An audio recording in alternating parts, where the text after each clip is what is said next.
Dimitri Pavlenko. L'édito politique à présent. Bonjour Nicolas Bétou. Bonjour Dimitri. Voilà, c'est donc une Assemblée nationale totalement inédite, du jamais vu dans l'histoire de la Ve République que les Français ont élu hier. Et oui, et tout dans ce résultat tient du record. Jamais un président élu ou réélu n'avait été si rapidement désavoué. Jamais sa majorité n'avait été si brutalement sanctionnée.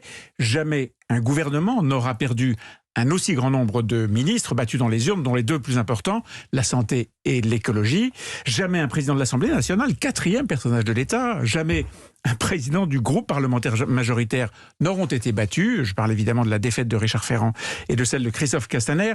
Deux proches, parmi les proches d'Emmanuel Macron, symbole absolu de cette gifle reçue par le chef de l'État. Et enfin, et c'est sûrement ça le plus préoccupant, jamais une Assemblée nationale n'aura paru aussi ingouvernable, aucune majorité ne se dégage et on ne voit pour l'instant, aucune alliance possible. Alors Elisabeth Borne a annoncé hier soir que le président allait travailler dès aujourd'hui à la fabrication d'une, je cite, majorité d'action. Oui, mais ça se présente sur le papier assez mal. Avec 245 députés dans le camp présidentiel, c'est-à-dire République En Marche, Modem, Horizon, il manque à Emmanuel Macron 44 députés pour pouvoir gouverner.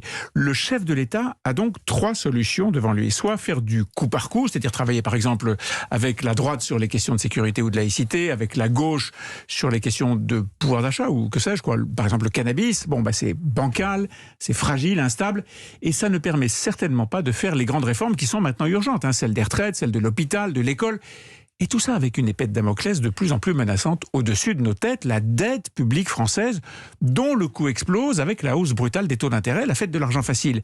Et du quoi qu'il en coûte, c'est fini. Donc option très difficile, pas vraiment à la hauteur des enjeux, si je vous suis bien. Et quelles sont les autres options ? Alors une alliance en bonne et due forme avec certains adversaires d'hier. Éliminons tout de suite ceux avec lesquels toute collaboration est impossible, le Rassemblement national et la France insoumise. Au sein de l'alliance formée par la NUPES, on voit mal les Verts y aller. Quant aux socialistes, ils font quand même partie des alliés de Jean-Luc Mélenchon et de toute manière, ils ne sont pas assez nombreux pour compenser la faiblesse des troupes d'Emmanuel Macron.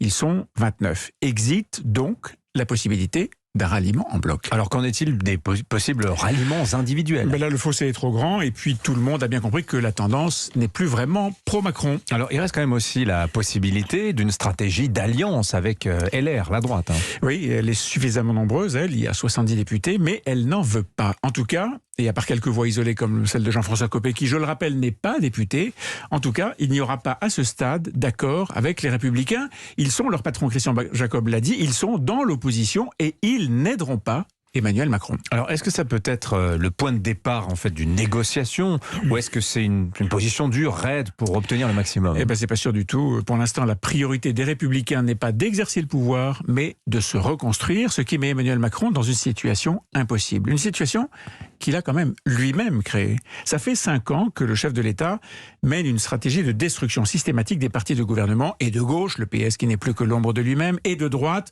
les Républicains qui s'affaiblissent même s'ils résistent. 5 ans pendant lesquels Emmanuel Macron a tout fait pour renforcer la Macronie en développant un centre attrape-tout et en jouant en permanence du front républicain, alternativement face à l'extrême droite et puis face à l'extrême gauche. Le risque était que cette stratégie ne finisse par lasser les Français et que l'alternance ne se fasse un jour avec les extrêmes, le Rassemblement national en particulier. Et bien cette fois, les extrêmes ne sont pas au pouvoir, mais ils sont en position de le bloquer. Il y a 5 ans, pour conquérir justement le pouvoir, Emmanuel Macron avait réussi à réinventer la politique française.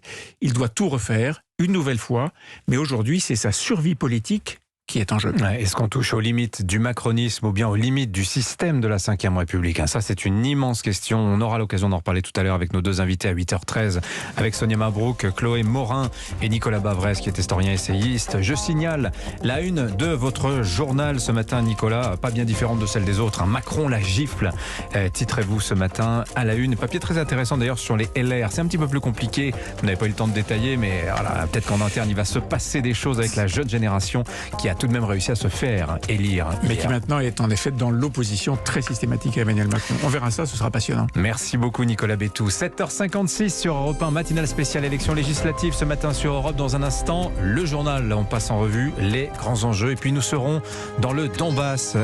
Nicolas Tonev, notre reporter, est allé non loin du front de cette guerre en Ukraine. 7h56.